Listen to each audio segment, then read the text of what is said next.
Sunbracers created one of the best Warlock builds before the final shape, but how is it now? I'd say it's actually even better. Now the thing is, of course, there was that slight nerf, which reduced the maximum amount of grenades created per proc from 5 down to 4. However, in all other areas, the build got improvements. There's a whole new super available, the most synergistic weapons possible, and a return of solar fulmination which makes everything a lot more explosive. The main loop, however, remains unchanged, focusing on solar grenades, the incinerator snap melee, and the ability to spam both of these by using parts of a solar warlock kit and the exotic itself. Where I have changed my approach here though is slightly focusing more around ignitions, which will in turn actually improve melee significantly, as well as focusing on super uptime as Song of Flame is quite simply broken, and just by itself makes running Solar Warlock one of the best options in the game. The first ignition opportunity comes from the melee used to proc Sunbracers in the Incinerator Snap. There's a right way and a wrong way to use this, as each of the 5 sparks would apply 30 Scorch, at least 4 out of 5 must hit a single target. And as these sparks have quite a large fan out from the player, this is not always typically easy. There is a solution however, it's just aim down. Here's a terrible picture which hopefully might make it more clear. Aiming directly at a target and sparks are likely to miss, especially at a distance or if the enemy is small. Aiming at the target's feet allows the splash damage from all the sparks to always hit, or a guaranteed ignition. And as long as the ignitions originated from melee damage, which in this case it does, this will still fit the Sunbracers criteria, proccing their grenade regenning ability. And to make these ignitions more consistent, as well as changeable to nearby enemies, you will need a few things. The first two are a combination of the Ember of Char with the Ember of Ashes. Ashes increases Scorch stacks across the board by 50%, and Char spreads even more Scorch stacks to targets hit from an ignition. Normally I wouldn't even be too bothered with this fragment as it's just 60 Scorch stack spread, not enough to cause further ignitions, but this all changes if you have a solar fulmination equipped on the artifact. With this, each ignition has a second lower damage explosion, but the relevant part here is that second explosion will meet the criteria for Ember of Char, so each ignition now essentially spreads 120 Scorch stacks to nearby targets. Now an ignition can lead to another ignition and so on, as long as there's more enemies nearby. Also a side note on something here I want to quickly touch on before going into the grenade parts of the build, which is the Hellion aspect. This thing is great and it can cause ignitions by itself, and it should be pretty much permanently active with quick Phoenix dive cooldowns, which is just the overall increase in damage whilst being completely passive. But there is a problem. It just kept stealing the ignite from Incinerator Snap. As I said, for the ignition to count as a Sunbracers proc, it has to originate from melee damage. If the first Scorch stacks instead originate from the Hellion, Sunbracers will not activate. Quite unfortunate as I would love to use this thing, but I have to recommend against this aspect because of this. So because of this, Touch of Flame was my aspect choice, to improve grenade duration and damage potential, alongside a second option of Heat Risers. So to the grenade loop itself.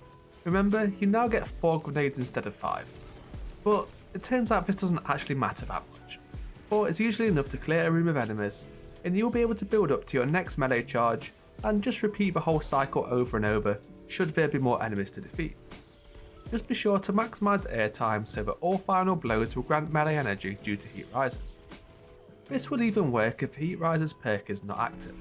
Simply having the aspect equipped is enough, but what you should be doing to utilise Heat Risers to its fullest is consuming grenades at the right time. Either do this on the 4th grenade of a Sunbracer proc, or even before you proc at all, and then follow up with a Phoenix dive. Doing this will grant Restoration ×2, which is an incredible survivability tool, and can be indefinitely extended using another fragment I will cover later. Another indirect but incredible buff to this build was the release of the weapon Aberrant Action. Of course it interacts with Solar subclass in your typical ways, like Heal Clip for Ember of Benevolence, and Incandescent to build up ignitions, but the even better part is just how effective this is while airborne. Being a projectile weapon, there's no AE to worry about, and its ability to pick up quick kills translates to quick melee regeneration with Heat Risers. And using solar weapons will help to extend this restoration effect, using the method I just mentioned in the Ember of Imperium. Another strong weapon choice which also meets both of these criteria is the Dragon's Breath. You can fire and forget while you remain airborne, and kills in this time will all grant melee energy. And it's flexible enough to be either used for boss damage or ad clip. But for weapons, just use whatever suits your situation, just do look out for solar options where possible. The Ember of Char fragment will also extend the duration of Radiant too. However, for this build I chose to obtain Radiant using the artifact mod Radiant Orbs, rather than through powered melees using Ember of Torches, as this way I will have another open slot for different fragments. Now then, Song of Flame.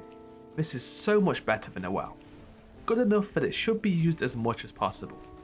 Built into with armor mods such as Ashes to Assets. While in Super, you will not be able to utilise solar grenades anymore, but instead they will be replaced with a Seeking Phoenix grenade. But really, you shouldn't even bother with that outside of long range ad clear. Instead, try to maximise incinerator snaps with weapon damage weaved in between cooldowns. These incinerator snaps work just like before. Aim low for guaranteed ignitions, but these ones will have even more sparks, making it much easier than usual. Instead, you could choose to limit your grenade and melee ability usage, and this will allow you to maintain it in Super for longer, which will be fantastic for survivability as you are granted a 90% damage resist throughout and can still utilise all your weapons. So if you do have a strong weapon damage rotation but struggling for survivability, try out using the Super in that way instead. Fragments at this point have mostly been covered, but just to reiterate, the first two are a combination of Ember of Char with Ember of Ashes. This is the Scorch Stack combo which will lead to easier ignitions, and the ability to chain ignitions alongside artifact mod Solar Fulmination. Ember of Empyrean is there to extend both Radiant and Restoration effects, easily gained through Phoenix Dive and collecting Orbs of Power. And Ember of Benevolence will reduce all ability cooldowns upon sharing solar buffs with allies such as Cure.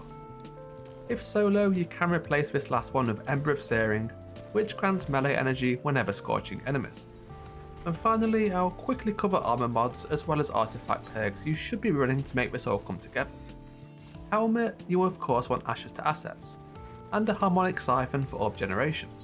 Gloves run firepower for further orb generation.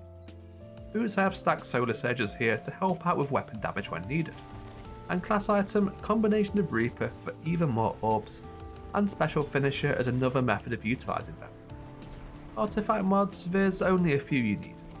Namely, Solar Fulmination is critical for the ability to chain ignitions. Shield Crush also makes a lot of sense, since this one will increase grenade damage by 25% whilst Radiant. And of course you will also want Radiant Orbs as the method of becoming Radiant. Outside of this, run whatever you like. Unstoppable Sidearm and Logic Reducer are good to go with if running Aberrant Action. So I think that's the lot. This is still one of the best builds in the game, and it's not going anywhere. There's plenty of new tools making this even better, and you should absolutely give this one a go. Thank you for watching.